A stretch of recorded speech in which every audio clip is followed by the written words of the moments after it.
அப்படியா? சூப்பரு. இந்த ஒரு நிமிஷம் தம்பிகிட்ட பேச சொல்றேன். ஒரு நிமிஷங்க. தம்பி, என்னப்பா? இப்ப யாரு ஃபோன் பண்ணாங்க தெரியுமா? பொண்ணு வீட்டுல இருந்து ஃபோன் பண்ணாங்க. என்ன சொன்னாங்க தெரியுமா? என்ன சொல்லியிருக்க போறாங்க?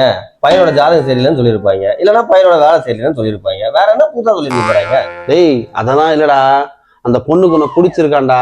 கட்டுனா உன்னதான் கட்டுன்னு ஒத்த காலம் நிக்குதான். அப்பா நல்லா பாத்தியா? பொண்ணுக்கு 2 கால் தானா? டேய், விசாரிக்காம பொண்ணு பார்த்துருப்போம். அது மட்டும் இல்லடா, உனக்கு 25 பவுன் நகையும் ஒரு காரும் வாங்கி தரேன்னு இருக்காங்கடா. காரா? எப்போ? எனக்கு கார் ஓட்டவே தெரியாதுப்பா.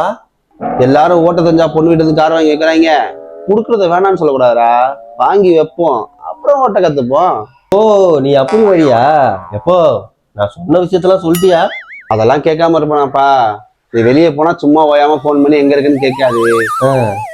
நீ சண்டே எதுவும் மேட்சுக்கு போனா ஏன் மேட்சுக்கு போறேன்னு கேட்காது. நீ மாசத்துல ஒரு தடவை கேட்காது. ஏய் எருமை, சோறு தான் திங்கிற. டேய், நான் பகல் கனவா? போய் பால் பாயிட்டு வேணாடா புளுத்தி பூ. பால் பாக்கெட் வாங்கணுமா?